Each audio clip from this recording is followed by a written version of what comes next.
Simple rule. If you control the keys, it's your Bitcoin. If you don't control the keys, it's not your Bitcoin. Your keys, your Bitcoin. Not your keys, not your Bitcoin. Your keys, your Bitcoin. Not your keys, not your Bitcoin. Here's the problem. A lot of people have no idea how to even start to decide if they actually control the keys. So let me ask you a question. How many of you control your Bitcoin with your own control over your keys? I'm counting myself here. Very good. How many people do not control their Bitcoin but have it in an online account where somebody else is controlling the Bitcoin? Don't be shy, it's okay, we all started there. Okay. And more importantly, how many people have no idea how to answer that question? You don't know if you control it, right? Okay, so let me give you some advice. If you are running a wallet where each time you do a transaction it generates a new address, but when you started using that wallet it told you something like, write down these 12 words or these 24 words and keep them as a backup. Those words, they generate all your keys. And the reason you have to write them as a backup is because you are controlling those keys, and if you lose those words, you lose the keys, you lose the Bitcoin. With great power comes great responsibility. If you have a wallet in which you are asked to write down a backup, you control the keys. If you didn't write down the backup, when you go home tonight would be a good time to open the settings, go to backup, and write down those damn 12 words before you lose your phone and drop it in the toilet because you were trying to text while in the bathroom. We all do it.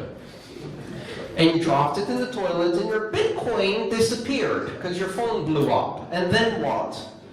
You call the Bitcoin help desk? There's no Bitcoin help desk. You go on Reddit and you go, I lost my keys, can someone help me? And what are people going to say? Did you write down the 12 words? You didn't? Sorry for your loss. Alright, so how do you know how to do a backup and how to control your own? Now, a lot of people don't know how to start, so I'm going to give you a very quick little tutorial on how to control your own keys. Okay? First of all, what is the most secure device you own? Not your laptop. Definitely not your laptop. How many here have Windows? My sincere condolences.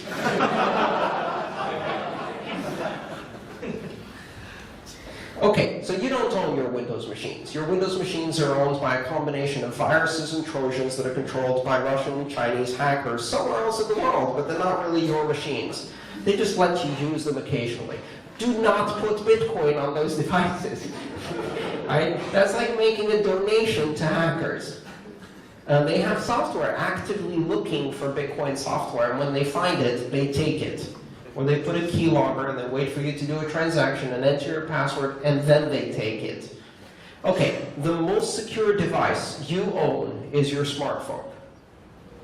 Yes? Android, iOS is the most secure device you own. Operating systems on smartphones are far, far more secure than laptops and desktops, especially Windows. So your smartphone is probably the best place to run a wallet.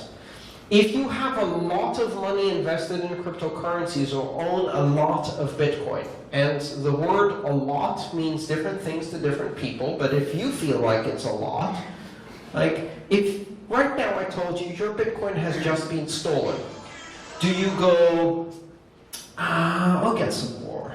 Or do you start crying? Or do you have to have a very difficult conversation with your parents and your spouse about why your kids won't be going to college? So those are variations in the word a lot of crypto, right? If you have a lot of crypto, more than you would be upset to lose, you should buy a hardware wallet. A hardware wallet is a USB device. I can recommend a couple of those. Ledger, Trezor, those are really good. BitcoinTrezor.com, Ledger.com, Keep Key. There's a bunch of others. They're a bit difficult to buy right now because apparently about 1 million people noticed that the Bitcoin price went up and decided to finally join this thing, and then all went out and tried to buy a hardware wallet, so they're out of stock. That's a good problem to have. But a hardware wallet is this little USB device which keeps your Bitcoin keys on a highly secure special purpose device. Even if your computer is absolutely full of viruses and hackers, you can use that device securely because everything happens on the device and the device itself can't be attacked over USB, or it's almost impossible. So buy a hardware wallet. If you can't buy a hardware wallet, download software onto your smartphone. If you have iOS, I could recommend Bread Wallet, or Mycelium, or Copay, or Airbits. If you have an Android wallet, Mycelium, or Copay, or Airbits. I don't work for any of these companies. I haven't taken money from any of these companies. They're just ones that I've used. They've been around for a while. I trust them to be much better than whatever else you're doing right now. Download those wallets, install them on your smartphone. Then when it tells you to make a backup of your 12 to 24 English words, don't get smart, don't get fancy, don't say, well, I'll write 3 of the words here, and then I'll take the other 3 words, reverse them, put them in my phone book, hide them in my library, give them to my cup. Don't get fancy. Paper, pencil, write down the 12 to 24 words. The chances that someone's going to get hold of that and know what it is, pretty slim. Put it in a drawer, lock it. Put it in a safe, lock it. And then you can use your phone, and if you lose your phone, you have the words. If you lose the words, you have your phone. Both are equivalent. Anytime you want, restore from those words, all of your transactions, all of your money you get back. Now you control your cryptocurrency. These wallets, many of them, Jax is another one if you have multiple currencies, not just Bitcoin. If you have Ether, Dash, Monero, Zcash, LTC, whatever, Jax, J-A-X-X. Exodus? Exodus? Yeah, Exodus what? Never heard of it. I don't know if it's a... That doesn't mean it's not good. I'm just saying I haven't personally heard of it. Okay, so download one of those wallets, write down phrases, pencil on paper. Right? If our civilization ended tomorrow, in 1 month, 2 months, all of the CDs, DVDs, hard drives, USB drives would be dust. Okay, maybe not 3 months, but 3,000 years, dust. We're still finding paper from the Egyptians. Paper lasts. Yes? Paper. Don't put it on a USB drive. Paper. Simple, acid-free paper will last for hundreds of years. If you're extra paranoid, you laminate it so that it cannot get destroyed by water. You buy a very inexpensive, fireproof safe from your office store. You put it inside so it can't be burned. Flood, fire, theft, covered. Now, on that kind of system, a wallet, hardware wallet with your backup words, you can store, I know people who store millions of dollars, I'm not joking, on exactly that kind of system.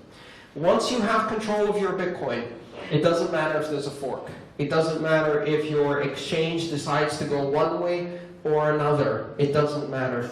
You should not be keeping your money on an exchange. You should not be keeping your money and trust someone else to keep it safe for you. That's just a bank. And part of the reason we're doing this open blockchain is because we don't trust banks.